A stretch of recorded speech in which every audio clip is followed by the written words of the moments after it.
Welcome to the Pathways Podcast, where we explore the unique journeys and key moments along the way that have shaped the lives and careers of our guests, and where we also discuss culture, tastes, and time-honored traditions that help define who we are. So Sandra Wilcher, thanks for being with us today. Thanks for having me. And Superintendent at Lowndes County Schools. Previously served as Assistant Superintendent.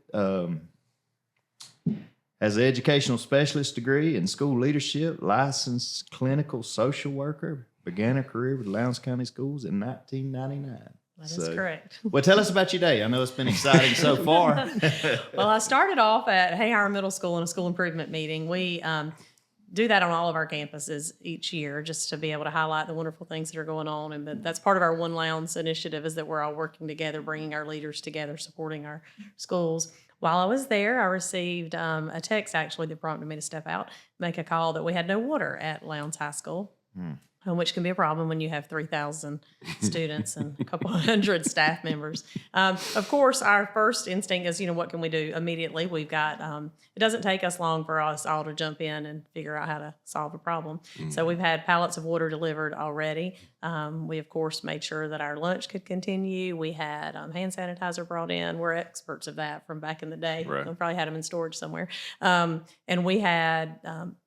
we have porta potties being delivered now, because that's an issue when you have that many people on a campus.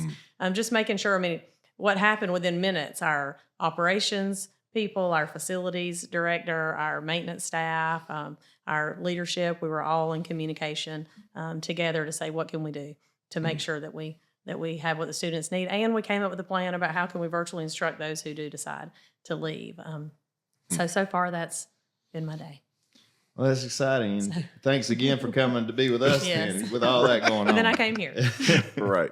So that's exciting. Well, you've had a heck of a year with hurricanes. And Yes. So tell us a little bit about some of the challenges you faced this year and where we are now with that. So we certainly have had a couple hurricanes, weather events, the rain, the flooding, all the things that you just wouldn't even ever expect would impact schools in the community. And I will say one thing that's so great about Lowndes County, the city of Valdosta, the school systems, is we all always rally together when there's a time of need.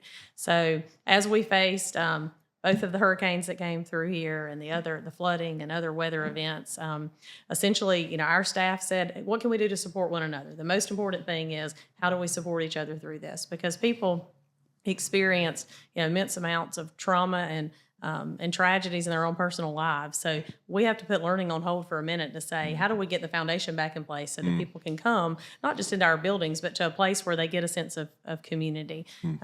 We made sure that, first and foremost, again, that our staff and students were safe. We began to set things in motion as soon as we could safely do so, to make sure they were fed, to make sure they had access to any kind of resource. We put out a survey in the beginning, and I'll talk about Hurricane Helene specifically, about how many of our families were displaced. And what we found out right away, we had over 500 families. So you take that and, I don't know how many students off the top of my head that represented, but most of our families don't just have one child. Right. So you had over 500 families that were displaced during that time, and around 160 of those that said, we won't be returning to our home anytime soon. We also found, as we started moving out, doing home visits, delivering food, setting up food places for people, that people were still in homes that they shouldn't have been. So that didn't represent places where people felt like they didn't have somewhere else to go or didn't want to leave their home. But I was it just made my heart so full to see our staff immediately step up to the plate without even having to be prompted and say, how can I serve my students? They were concerned about checking on their own students. We had one of our food pickups. I had a staff member I was just chatting with and found out that her house, she couldn't even live in. There was a tree through it. She had to be moved out of there, couldn't get to her own vehicle, and yet she was there handing out hot dogs and hamburgers. Right. And I said, why are you here? What can we do for you? She said, this is so much bigger than me. I want to be here to serve others and give myself a purpose. I come to work every day and teach these students because it is my purpose and my mission. And it really resonated with me, because that's how I even got into this field, was because I wanted to serve. That's right. To serve others. So with that being said, we served over 20,000 meals during the hurricane. I will say that about 5,000 of those came from our nutrition department, which, we're very thankful for. But that tells you that over 15,000 of those were done from like the hands and feet of our staff, getting donations from the community or community members, just recognizing that we're a family, a community that wants to come together and serve each other. So as soon as we could open back up, we obviously did. We got our staff back first and then our students, because we know, I believe, and our whole school system really believes that we're the foundation for the future of this community. So we obviously understand the importance of providing a premier academic, opportunities for our students, but also to let them know that you've always got to think about something that's bigger than yourself. That in order to be a lifelong learner and to apply that information, you've got to understand the importance of being part of a community like Lowndes County, Valdosta, which is really unique. I was just sharing that at our school improvement meeting, that as I move around the state, and we have great things happening in public education across the state of Georgia, but in Lowndes County, you experience something that I do believe is very unique when it comes to a group of people who really see the value of all things in our local government, as well as the school system, and how it impacts who we are as a community, which makes this a great place to live, learn, all the things. It's so easy to focus on our differences, right? And those who seek to divide us, that's all they focus on. That's right. Right. But it's, I love how you highlighted when we're faced with a challenge as a community, all of a sudden, all those differences We're just holding it together. Nobody That's right. talks about that, right? Now it's about how can we help each other. Right. I mean, you had people serving meals. You had crews that on their own created, chainsaw crews. I know they were going around and cutting trees off people's houses. So we had people. From our high school, so including students as well as staff at the high school, middle school, and our elementary schools, and other people like, how else can I serve? And it was about going out, cleaning yards, helping people clean from where their homes had been flooded. We literally had people with chainsaw crews. One day I received a call from a teacher, and I was just happy to be in my office. And she's like, "Are you here?" It's like, "Well, yes, come in." She goes, "No, I can't. I'm dirty." I was like, "Okay, the whole community's dirty. We have no power." I was like, "It's okay." Well, they were trying to lure Do you me have deodorant? outside. I was like, "It doesn't even matter at this point." So I went outside, and there was a group of students and teachers who were clearing our parking lot and clearing places so our cars, because we're getting ready to reopen. And I was like, "No, don't be here. Go serve someone else." And they're like, "No, we want to make sure this building can open too." And it just really was so sweet to see. But yes, they were trying to get me to come outside. And I was like, "No, come in here. We have air." You're coming up on your 1-year anniversary of officially being the superintendent. You served for about 6.5, 7 months prior to that as an interim. So from June, I believe it was 21st, to December 12th, I served as interim. December 12th was when I was officially named. Has the year been what you expected?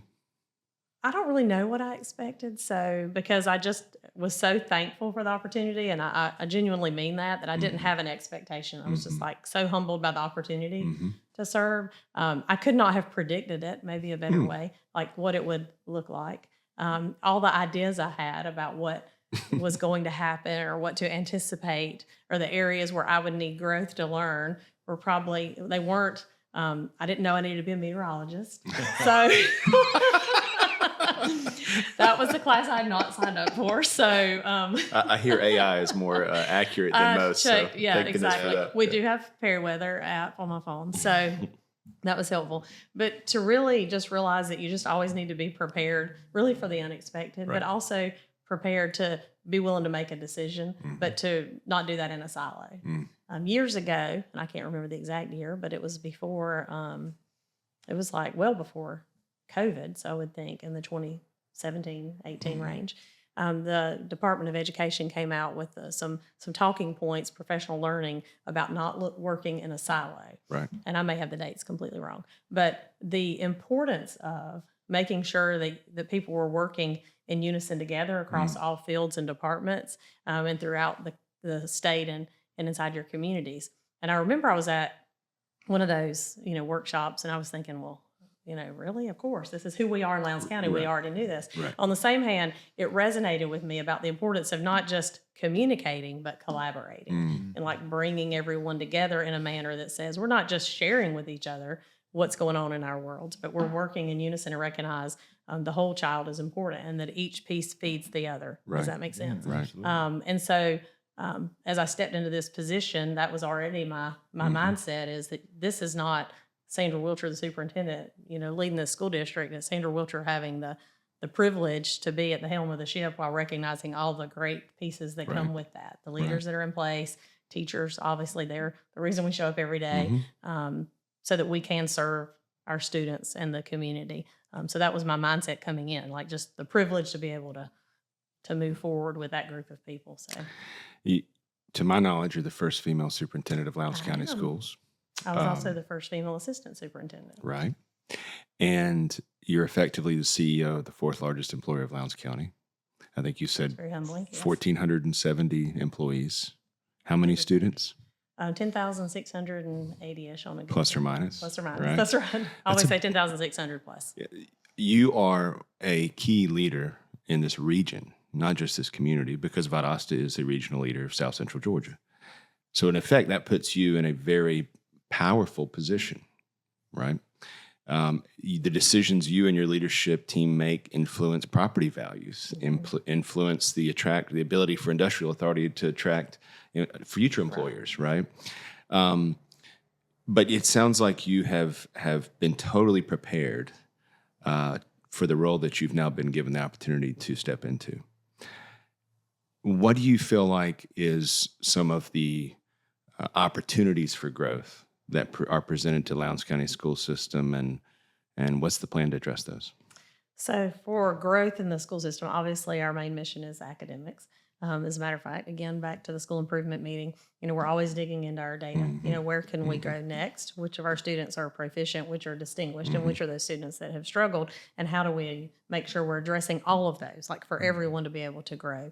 The school improvement meetings is part of that, making sure that we're digging into the data specifically, and we're not just looking, like we have data available to us now that digs down all the way to what we would call subgroups and individual students, and making sure that we're very purposeful, that we don't leave any group out, that we're making sure students who struggle to achieve any limits, are addressed, but also that we have opportunities for every student to grow, to get to the next level. So we're definitely making sure that we're as data and more data focused than we've ever been. Part of that is we have more data available to us than we've ever had. And really again, going back to what I said about the foundation, we consider the school system, I always say it's a microcosm of society. Right. So whatever's going on in the community is going on inside the school system. Yeah. It's about how we address that makes us who we are. This year, we launched the Better Together initiative, which was, One Lowndes is really who we are, and that's what you'll always hear us say is our motto. And it's not just a motto, it's about who we genuinely are. But better together, meaning that everything we do is better when we come together. So that comes from our data analysis, from our academic structures, making sure that we take all the curriculum we have, our standards that the state puts out before us, and we unpack those, we break those down to make sure that we're providing the very best learning opportunities for our students. But in the same way that none of that can occur unless people show up somewhere where they really feel safe and valued. Right. So that was one of my first initiatives, was to make sure that we had safe facilities and accurate facilities for our students. I tackled right on the front end, and safety had always been one of my pieces, and we can talk about that. It had always been one of my priorities and the district's priority, but some pieces that had been in conversation that had never been launched, that immediately I took on as superintendent to say, these are things that are non-negotiables that we need to move forward with. And we coined the term standards of excellence, meaning that these are things that we're going to do because they are the standards of excellence. So to me, when you say a non-negotiable, it sounds like you're forcing people into a place they don't want to go or may not want to go. When you talk about a standard of excellence, it's that we all recognize the value in this, therefore this is what we're doing. That's right. So as a leadership team, and certainly into the classrooms and our teachers, we all recognize the value and importance of safety. So hence the standard of excellence was, what do we do to get there? So we went and began to address some pieces we knew, some we did some research to determine.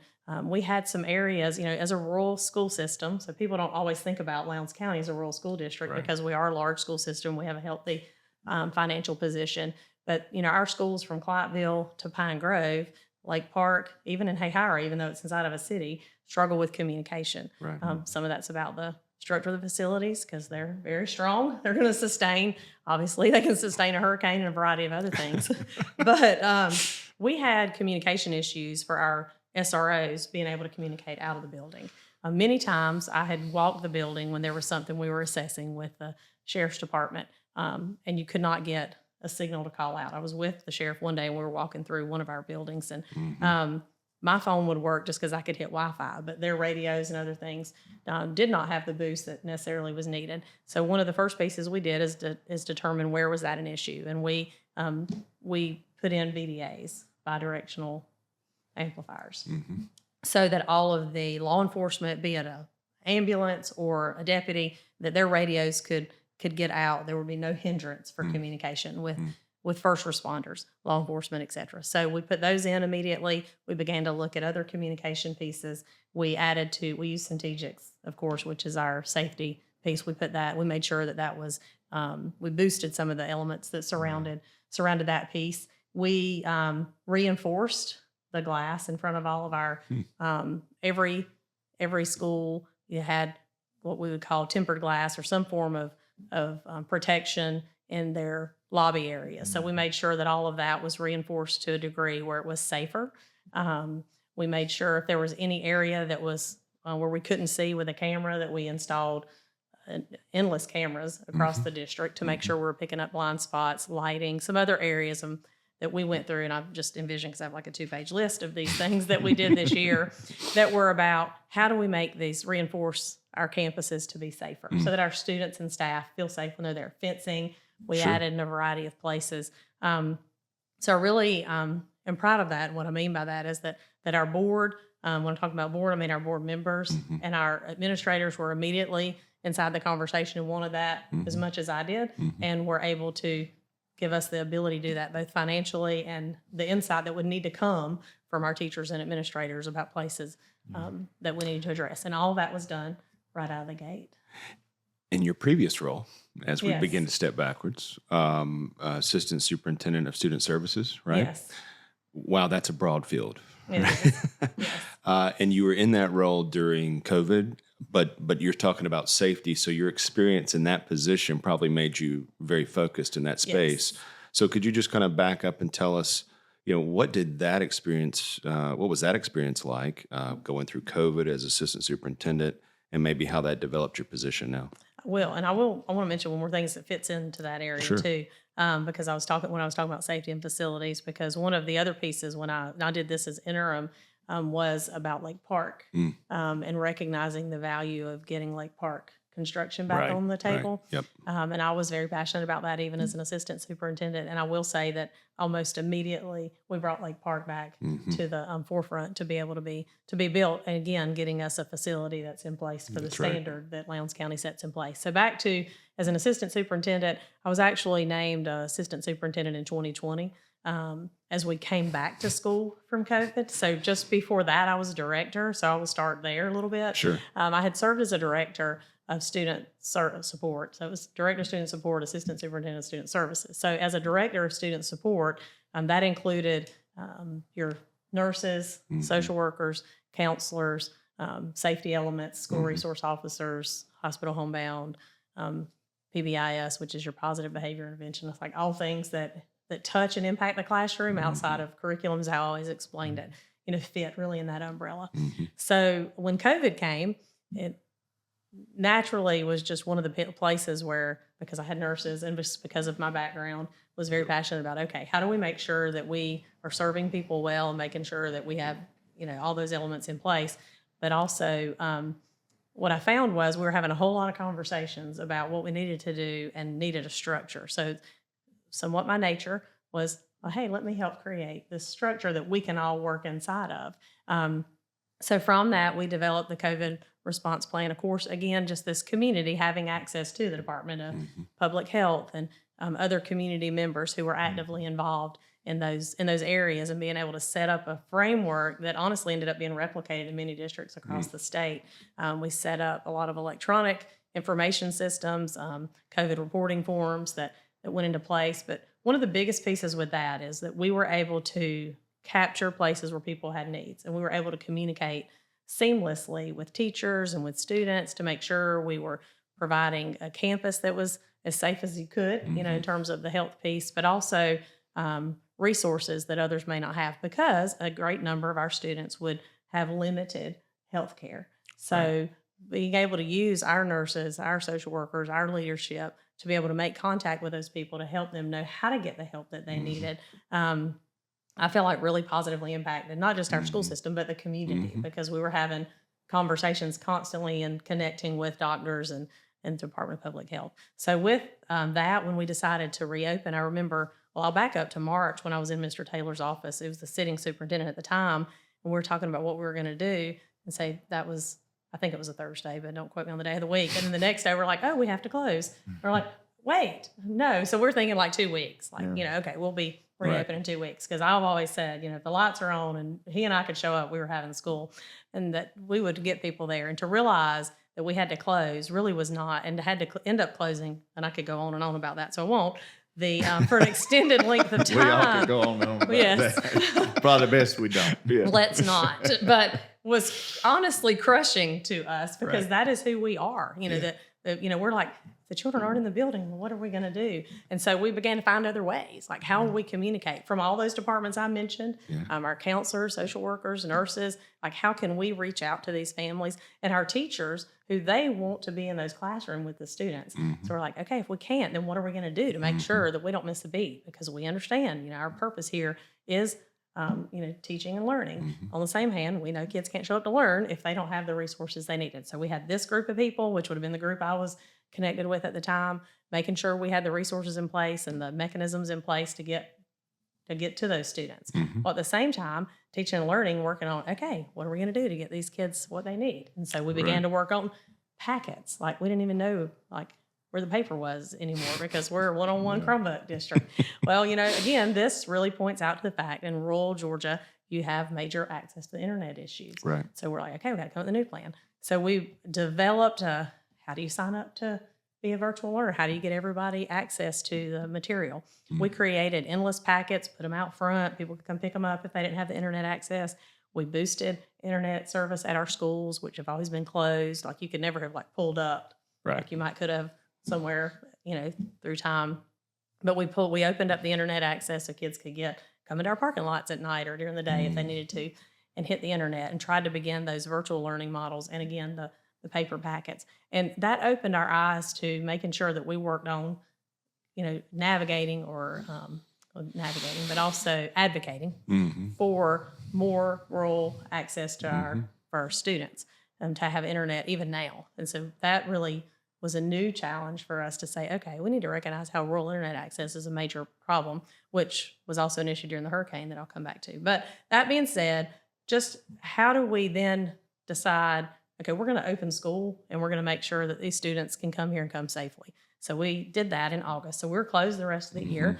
Our teachers were amazing at making sure they delivered instruction the best they could. I had 2 children in school at the time, so they were both, going through that. So I saw it from both perspectives, like the fact that their teachers were working really hard to give them what they needed to continue to learn, while on the backside, us working as a district. So I was seeing the fruits of those labors, and it was really eye-opening to see how their teachers worked so hard at that. So we then talked about, we're opening school in August. Well, there was a number of people who weren't comfortable with their children coming back. Well, there was a whole other group of people who said, we're ready for our children to come back to school. I was like, you know what?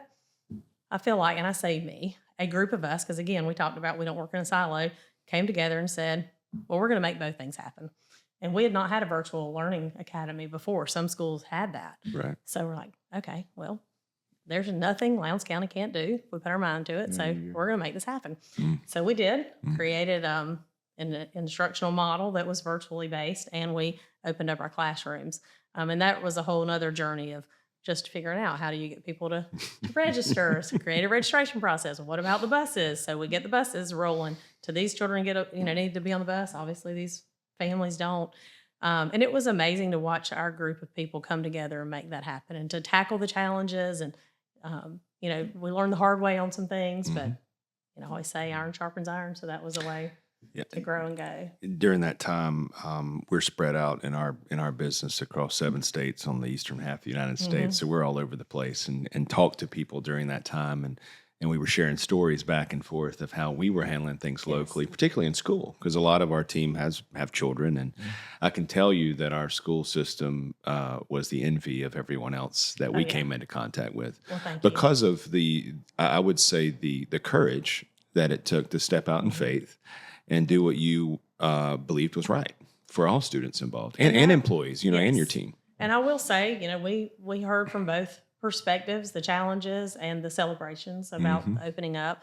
But I just really, I believed in my heart. And again, Mr. Taylor was the superintendent at the time, and he believed that we should open up and we would push through the hard things and that we would do whatever it took to make sure that we were providing what we could for our students. Because it's so much more than learning when they show up. Our kids get 2 hot meals a day. They get breakfast, they get community lunch, they get a sense of community, a sense of belonging. We were noticing a large number of people struggling with anxiety issues or other mental health concerns that were related to lack of human interaction, or parents as they return to work needed childcare. We're not a childcare facility, but it does serve both places. So what we have found, and this comes to any school closure, be it during the hurricane, which people don't realize that how agonizing it is to make the decision to close school, and you want every fiber of your being says you want to open, and you're like, okay, Lord, give me the guidance that it needs to make a good, sound decision. That's right. Because we know when we close school, we close parts of the community because parents can't go to work, businesses can't open, and it's a struggle for the whole community. So we never make that decision or take that decision lightly, and certainly that was the case during COVID. I was very, and when I say proud, I hope I don't mean that in a boasting way, but as a school system, that we never closed again. That we fought through. We had to close pockets. Like, okay, this particular sports area is going to have to be closed for now, or this classroom is closed, or we've got to do this or that, or this part of a school might have to be impacted briefly. But we never closed our doors again. And again, knowing that there were 2 schools of thought to that, we had to look at it from the perspective as what is best for children. And that was best for children. For the children that could and needed to show up, we needed to open school. And we worked and navigated that process. I will tell you, like a beast. I mean, I was very proud of how hard our nurses worked with that, and our staff from all perspectives, making sure that we were keeping students safe, that we were following all the guidelines that were put out. We're like, okay, we understand we can space desk out 6 feet. We know how to navigate mask. I mean, if you give us a challenge, you give a group of teachers a list of rules, and be it a challenge or not, educators, we'll figure it out. That's right. We'll make it work. And that was, again, I feel like positively impacted our community, which really preceded the decision for there to be an assistant superintendent of student services, which really, again, has been replicated across the state. And I was, again, very thankful to have that opportunity. Well, I believe as a community and a school system, we've come through those challenging times of COVID and weather events, the hurricane, and other items that we've dealt with and will continue to deal with. But like most things in life, we've come out of that stronger, better, we have. Right? More nimble, right? It's the better together. And certainly our own personal experiences prepare us for these opportunities to lead well, because the people you're leading, whether they're your employees or the students, they're watching your leadership and you're impacting them, just like a parent does a child, right? And so I guess as we transition now to more of, Sandra, what happened before Sandra became a leader in Lowndes County Schools, right? You started, as John said, in 1999. You have a long history there. And we certainly want to get to who you are, because even though you have the title of Superintendent of Lowndes County Schools, that's not who you are, right? That's right. So we'll just give you freedom here to kind of go back a little bit as far as you'd like, and tell us professionally, before we get into the personal part, what was your journey like? So I started off as a social worker in the school system. And honestly, that was a position I had eyed. I worked at the Department of Family and Children's Services for several years, and I'll talk about that in a minute. But I had always looked at people that were sitting in the social work position, and one particularly, Velma Miles. Many people remember Velma. Well, I dealt with her a lot in the community in some of my other roles, some of my volunteer roles, as well as at DFACS. And I was like, she has the neatest position where she gets to offer those prevention services and support to families. And so when the position opened up, the second position, Steve Kobler retired, I applied and was very blessed to get that job. And I realized right away, like from the simple things, like I would be with Velma somewhere, and she would know everybody's name. She could tell you their mama's name, their brother's name. She probably knew their dog's name and their favorite food because she'd probably taken it to them at some point. I was like, oh, I just want to be like that. I want to know that much about people. Yeah. I want to be able to invest in people at every level. Because certainly as a school social worker, your primary goal is to get children to school and get them to the place where they can learn. And there was a heavy focus at that time in that area across the state. So I'm not saying just Lowndes County, about kind of your immediate felt needs, I would say, and then truancy issues. And I remember going to the superintendent at the time and having a conversation, and David Troy was my immediate supervisor, about there is so much more that we're trying to do in this area that I feel like we're just hitting the hem of. Can we have the opportunity to look for the root cause of what's causing kids to not show up here? Because this is a great place. I went to school here. I went to Lake Park Elementary, went to Lowndes Middle, went to Lowndes High. So I was like, this is such a great place to be and work. And I had worked, in other places by then. So I was like, hey, this is a fabulous place to work. So there's no reason people should not want to show up here. So let's find out why they're not coming, because I feel pretty good about it's usually not us. So what is it that we can do to help them see the great things? They're like, sure. I mean, it didn't happen just like that. But, that was the way it felt. Eventually, like, you explore and share with us. And so after a lot of really research and conversations and exploring what was working in other places and beginning to look at what is a model where the community and school do come together. And again, anything I say is never to infer that great things weren't happening, but how can we get better? Because there's always opportunity, even right now. Yes. Okay, you can say you're great, well then the exceptional must be the next level, so let's go to exceptional. But so then it was like, what is going on here and how can we just get better? And we began to look at resources we could offer, but also ways to get more in the homes of students and into those conversations. Providing mental health was one of those topics of conversation that weren't as accepted as they are now. So how do we break down the barriers in those ways so that people see that these are conversations that are A, okay to have, and B, a solution is okay to come from the school. At one point I was told, you need to be mindful, you're a school social worker, like really heavy emphasis on remember you're a school social worker. And I've had a conversation with this person since then and they completely agree. And I was like, yes, but you do realize to show up at school, you have to have all these other pieces in place at home, and we have to make sure that we're addressing every need that there is for a child so they can show up and learn. So that's the piece where I began to, really try to work about how do we tackle, again, blending those two pieces together. We started, of course, they had always done, and so when I stepped in, we would do home visits, but the home visits became more about not just, hey, what's going on and little Johnny needs to come to school, but hey, literally what's going on and how can we get you the resource there and come alongside you and make sure that we're getting your child in school and getting them what they need. And from that grew a lot of programs. And that's one of my favorite pieces of my history and all of my careers have been, or all my opportunities have been being in the homes, having the privilege to sit on somebody's couch or stand in their home and experience what they see every day. And try to marry, both the school along with what's going on there. And for people to realize, hey, we really do care about you. We really care about everything here because when you're better, we're better. When we can help you. There's a level of empathy that you can't have without that, right? Okay. I mean, the context of what each one of your students is going through and you being So in that different. position of going into, I can't imagine the variety of homes you've stepped into. Oh, yeah. But now that is ingrained in your mind as a leader, that's who you're serving. Well, and I'll tell you, even in Helene, my favorite part of that was I just loved it. We did some deliveries, some food deliveries, and it was, it really was like a flashback to this is what it's all about. Coming here, knocking on the door, glimpsing into a home of like, hey, we're real people too. We're here with you. We're having a hard time too. These are things that we've gone through too.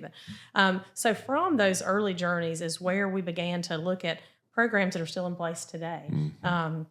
The way we began to reframe how not just the social work department looked, but how the counseling department would begin to grow and emerge into more than just about academics and scheduling, but about those things are important, but we also need to understand where you want to go. What are your career goals? Right. But also what have your life experiences been that have impacted you, and how can we celebrate those with you, and how can we also provide resources so that you can show up here and learn. So one of the pieces now, we're Sources of Strength District, which is a suicide prevention program, but it's about trusted adults. It's about putting a framework in place that says not only do we care about you, but that students learn to have that empathy for one another and what it means to get help for each other. And that's when we began that program. I believe it was 2012. My son was 6th grade, so I believe it was 2012. And it was a opportunity for us to break down the mental health barriers. And we brought those like kids. The reason I remember is because we brought in kids that were middle schoolers. And one of mine happened to be in middle school, and began to just pour into them not only how to be an empathetic friend, but how to be a supportive friend, and what it means then for our teachers to be trusted adults, what that really looks like when you begin to build those relationships with students. And Source of Strength is still in place today, and I look at that and see the impact that it has had, and we really did break down the barriers about that when somebody reaches out for help, that should be like the best thing that someone could do, not something we judge them for, but to say, if I am sick, I'm going to the doctor, and I'm going to tell you, hey, I'm going to the doctor. I got to go get these interventions. And it was the same way with mental health, to break down that it is perfectly normal for all of us to go through struggles, and then to be willing to get that help. Because again, when you move out, again, we talked about being a microcosm of society. When you move into your job, you're more than, like you said a minute ago, I'm more than just the superintendent. I'm still Sandra, the person. And so for kids to realize you're not just a learner. We also realize who you are as a person. The same goes into when you move into a job. If you're going to want to stay there, then you're going to feel valued as a person as well. So that was part of that initiative. One thing, y'all, I've been super impressed with, one of the many things, is the communication with the parents. I've got a child at Westside and a child at Hayhire Middle School, and it's definitely stepped up since you've took charge. And I know there's been a lot of opportunity for that, because there's been a lot of communication that has been needed. But even through this hurricane situation and the flooding, where school was closed for both issues, it was daily and sometimes twice. And I remember one time 3 times. And it was not. I mean, it was great, because we had a steady communication. You guys were so proactive to make sure you let the parents know, hey, school's closed, but we've got a meal in this place, or a meal in that place. And I think a lot of that goes back to, like you said, we don't work in silos, and it's so very important. That's something we really work on here, is to make sure we all work together. And you've brought the parents into that. We communicate. We know what's going on. Transparency. Yes, transparency. It's so important. And so I just want to commend you. You guys have done such a great job with that. Well, and I'll say that whenever I became assistant superintendent, I actually asked for public relations. One tidbit a lot of people don't know about me: my bachelor's degree is in organizational communications. Now, they make jokes about that at work. They're like, yes, she is never at a lack for works. So that's great. They're like, yes, we knew that she had that, which is true. I do have a lot of works, but I hope they're purposeful. But that was one of the pieces that I thought was and we were doing a good job at that then, but really an area for us to really grow and continue to grow is the transparency piece. And I have been, I feel very strongly about, if we don't tell our story, somebody else will. That's right. So that if and when, and we did this, a lot of this comes down to that crisis, piece that came from some of the training of my background, that inside a crisis, that when you can share, you share what you can that's appropriate, not to heighten, the story, or make things worse, or water them down and make them, better than they really are. But when people have the accurate information, then they're not going to start making things up, because without the information, we naturally are going to start assuming, well, it must be this, or it must be that. So transparency was very important. And especially in this day of social media. Sure. I mean, this morning, one of the first things I did was went and found a computer, was on the phone to the principal of the high school, and on the phone to the director of utilities for the city of Valdosta. And then their PR person, let's all get the same information, and let's push fast, and let's push it together. Because what we don't want is for people not to have the right information. Let's tell people what's really going on, and let's set up framework of how we're going to navigate through it. So I do think that in the celebrations and in the struggles, that the more information you can give people, the more powerful it is. And that's another piece that in my superintendency that we launched a new, you've probably seen it, the new, if you have children in the school system, we call it, you probably know it as Thrill Share, as an app on your phone. App2G is the product that drives that, was how can we streamline all that information and get it out fast? And we found during, it was Idalia, that I was literally in my front yard. I felt like that commercial back in the day. Can you hear me? Can you hear me now? Because I couldn't get a signal out, and I was very frustrated because I wanted our families to have the same information we had. Right behind that, we got some boost put on our self-service so that we could. But a lot of that, or not a lot, the majority of that, and the main piece of that was, how do we get the information into parents' hands so to set their mind at ease, and to students, to set your mind at ease when we're, because if you have the information, you at least know what we're dealing with. That's right. And a lot of times, it's the same information that's funneling from the community. And you may or may not have, a lot of people, they have children in school, they're following Lowndes County Schools on all forms of social media. They may or may not be following EMA or the City of Valdosta or Lowndes County. I would advise that people follow all of that. Right. But if we can all share one another, because you'll notice they share our things, we share their things, is that means more people in this community are getting the information, and it makes us a safer and better place. It's such a difficult time that we live in to find out where the truth is. Yes. Because there is so much information out there. And to your point, the transparency builds trust. Yes. It doesn't necessarily mean people approve, Right. but at least they can trust that you're telling what's We're going to tell actually you the happening. truth, whether Right. we'd rather it be different truth. So you took us back to the start of the social work and how you have a heart for that, and clearly that is evidenced in the way that you lead and some of your initiatives for the school system. Let's go back a little further. You said you're a graduate of Lowndes High School, Yes. Lowndes Middle 1987. School, That's right. Lake Park, right? That's right. Tell me what your growing up in Lowndes County was like for you. What was your childhood like growing up, and how did that make you who you are today? So we moved to, my dad was a contractor in town. So, my mom used to make jokes about we'd move every time, like we'd live in a house and then decide he's going to sell it because he'd find another piece of property, could build Right. another one on. She could tell you how many times she moved. We didn't move nearly that much, but we built a house in Lake Park on the Lakes, on Twin Lakes. So I grew up my elementary and middle school time at on the lakes in Lake Park, and I love that. And that's in Lake Park again is where I went to most of my elementary school. And really growing up there, just experiencing like where there's houses now was all woods. We used to ride our go-karts back there. It was a lot of fun. Probably not for my mom, but to worry about us because I was always ready to have a good time. So, Right. Why couldn't I jump over that little mound of dirt over there? And of course, just growing up, I remember from just some basic things. That's where I met Dave Clark the first time, who was a former board member and a legacy of leadership for our board here. We had like a refrigerator on the side, and believe it or not, I would play with the worms and go fishing off our dock. And so my childhood grew up, swimming in the lake, being very much into the outdoors piece. And I loved Lake Park Elementary School, went to Lowndes Middle School, where if there was a club, I probably joined it because I thought, why not? That would be to learn different things from be it FFA or I played the flute in the band, you name it. I was ready to be a part of it just because I wanted to experience it all. And I had a great experience at both Lake Park and Lowndes Middle School, and of course Lowndes High School. I have a sister and a brother. My brother's 10 years younger than me, so we were able to, pick on him growing up too. And he went to Lake Park and then on to Lowndes Middle. But it's just been a great experience, really, as a child growing up in the community of Lowndes County. And it's one of the ways I have a lot of relationships that I have now because I forged those in high school or middle school and elementary school, having grown up here.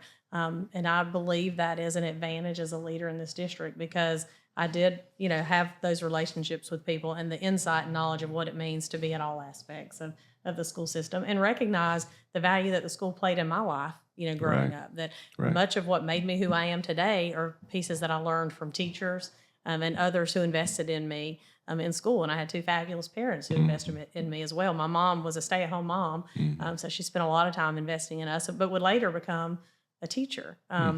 As a matter of fact, she graduated with her master's while I was in Bangkok. So I remember standing in a phone booth and her telling me that. But, all the pieces that went from my family who was invested in the school community on the 50-yard line on Friday nights at the Viking games and just what it meant to be part of a community that recognized the school system as an intricate part of that.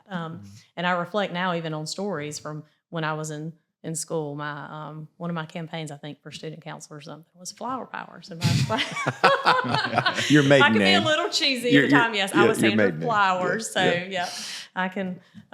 But just the fun that you have as a student that really resonates into who you are as a leader. Yeah. I look at what I learned through 4-H, what I learned through some of the clubs I was in, that really were part of what made me the leader I believe that I am today. I like to think of myself as a servant leader. That you're part of a place where you realize that your role is to serve other people.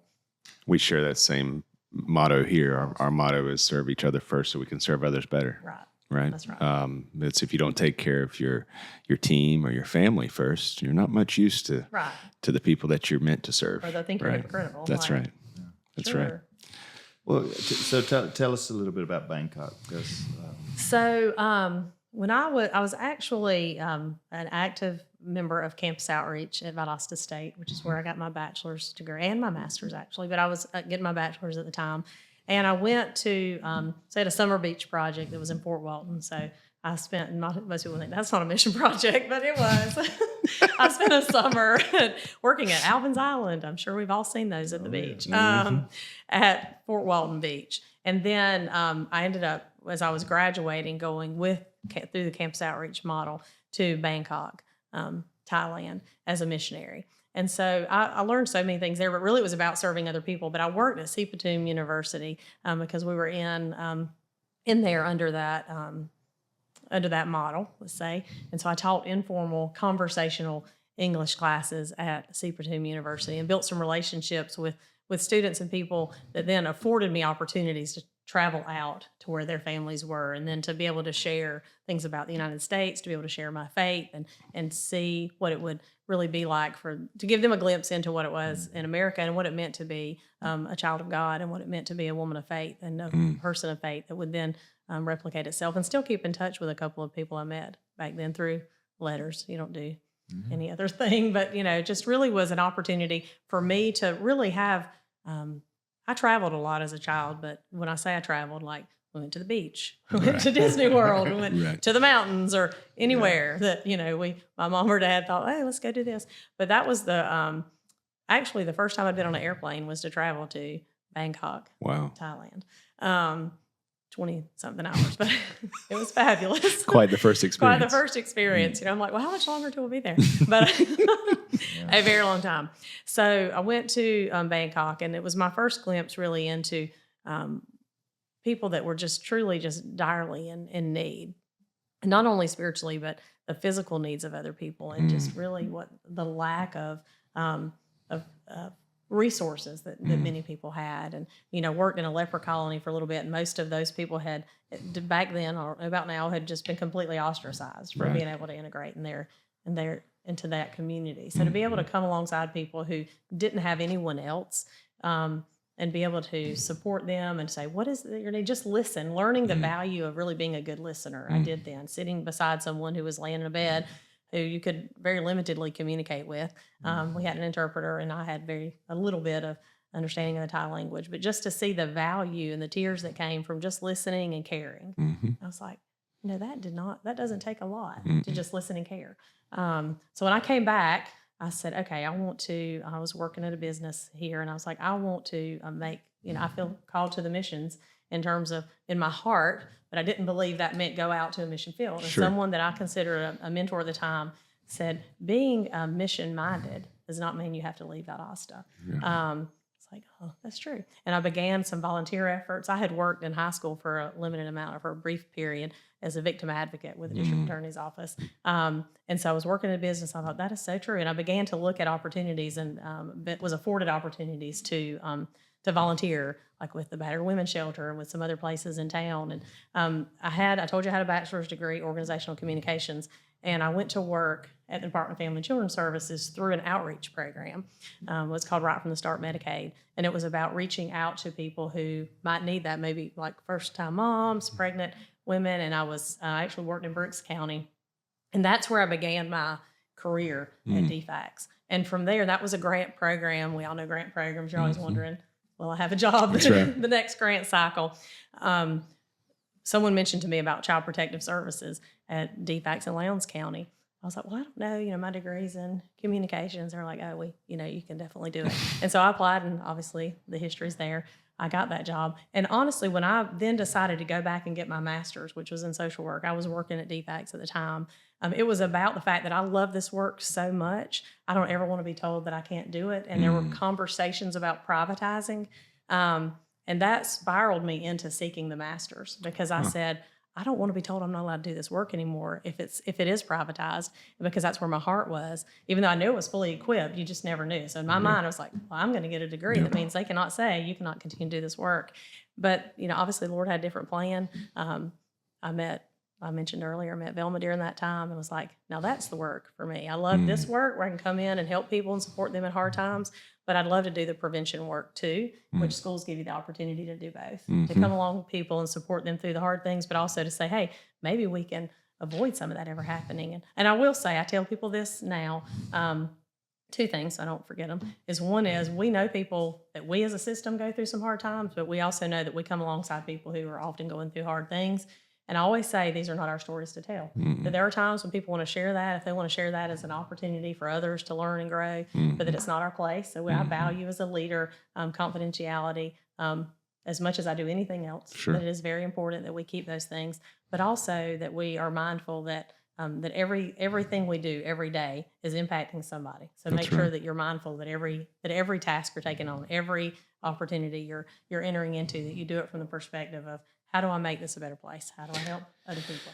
Yeah, everybody's dealing with something, right? Yeah, whether you find out what that is, but it's easy to think that sometimes you're the only person that's dealing with some issue, right? But everybody's always dealing with something. It could be positive or negative, but there's always something people are dealing with, and fostering that community where we're more empathetic and respectful of those things. You've shared a tremendous journey that feels like it. Your pathway's just getting started in some ways as a leader, but you haven't been on this journey alone. No. Your husband Lance. Yes. Tell us about your family. So today is my anniversure. Oh, happy anniversary! I've been married 29 years, and I also know that's Is that a reminder for Lance, or do we need to? Can you put this out today?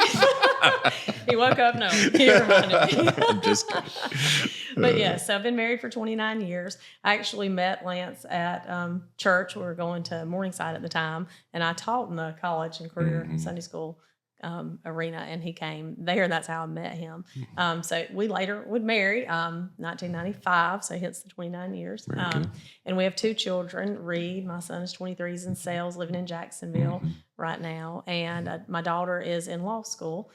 She actually is a social studies teacher as well. So she's entered into law school, and she has the apple of all our eyes. I won't say my favorite because they're all my favorite in different ways because they'll watch this. But Atlas is my grandson. Yep. He is 2. Abby's married to Cameron, so she's now Abby Corson. So that's Abby and Cameron Corson. And Atlas is 2 years old, and he is just the greatest little joy. And I tell him all the time, it's like, you're Facebook famous, because he's always smiling. And everybody always like, oh, it's all Atlas. He is just a happy little child, and I believe that's because of the investment, of not just us, but Cameron's family is very involved in his life. And so it is important to me, for all the things I've shared, that Lowndes County Schools continue to be a fabulous school. But also, I have a grandson that'll be there, so I'm as invested now as I've ever been. That's right. My sister's a teacher, sister-in-law that works in the school system, and that's another piece I tell people about Lowndes County Schools. When you're, depending on what list you're looking at, we're the 4th or 5th largest employer in Lowndes County. It's very family oriented, and it's going to be, because you're going to, when you work in this community, then people are going to, obviously, you have family members that work in the school system. I don't know if you do, but you probably have people that work there. It's because we are a large place and a great place to work. And I just look at, my mom's a retired teacher. What can we do to continue to grow so that all of our families and our children, grandchildren can all have the same fabulous experience and sit here one day and share about how Lowndes County helped make them who they are. Well, one thing we've learned from doing this, from having the mayor of the city of Valdosta, to having Bill Slaughter, chairman of the county commissioners, to now having superintendent of Lowndes County School Systems, is how important each integral part is. We're excited to interview Ronnie Dean tomorrow from the hospital, because it truly is. You think about somebody like Ronnie Dean, recruiting surgeons, recruiting, cardiologists and all. A big asset to him is what you guys are doing with Lowndes County School Systems. I watch, I tell people all the time from outside of the state of Georgia and outside of Lowndes County, because my son just left West Side to go to Hayhira, but I watched him grow up all through West Side. Now my daughter's at West Side. It's almost like I don't want to say a private school because I've never been to a private school, so I don't know what the feel is, but it's such a community culture. I guess That's culture right. is the word I'm looking That's for. right. It's such a unique and positive culture there. I've dropped my kids off for years at Westside, and I've watched the teachers greet them. Hey, how you doing? And if they're not smiling when they get out of the car, that's probably my fault. But they get a smile. That's right.